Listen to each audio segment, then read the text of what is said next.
வணக்கம்.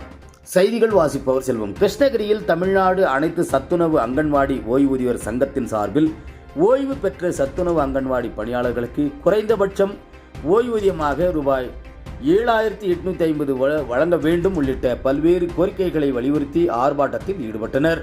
கிருஷ்ணகிரி பேருந்து நிலையம் அருகில் தமிழ்நாடு அனைத்து சத்துணவு அங்கன்வாடி ஓய்வூதியர் சங்கத்தின் சார்பில் பல்வேறு கோரிக்கைகளை வலியுறுத்தி கவன ஈர்ப்பு ஆர்ப்பாட்டம் நடைபெற்றது.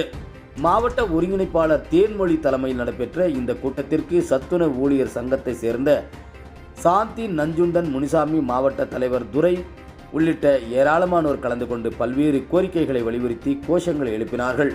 மேலும் இந்த ஆர்ப்பாட்டத்தில் சத்துணவு அங்கன்வாடி ஓய்வூதியர்களுக்கு குறைந்தபட்சமாக ஓய்வூதியம் ரூபாய் 7,850 வழங்கிட வேண்டும், ஓய்வு பெற்ற சத்துணவு அங்கன்வாடி ஓய்வூதியர்களுக்கு அகலவிலைப்படி மருத்துவ காப்பீடு திட்டம், குடும்பம் ஓய்வூதியம் என 50,000 வழங்க வேண்டும், தேர்தல் கால வாக்குறுதியை நிறைவேற்றிட வேண்டும், ஓய்வூதியத்தை மாத இறுதி நாளில் அன்று வழங்க நடவடிக்கை எடுக்க வேண்டும், வாழ்க்கை சான்றிதழ்கள் வருடத்தில் ஒரு முறை அமல்படுத்த வேண்டும் உள்ளிட்ட பல்வேறு கோரிக்கைகளை வலியுறுத்தி இந்த கண்டன ஆர்ப்பாட்டம் நடைபெற்றது. மாவட்டத்தின் பல்வேறு பகுதிகளில் இருந்து ஓய்வு பெற்ற சத்துணவு ஊழியர்கள் கலந்து கொண்டனர் என்பது குறிப்பிடத்தக்கது.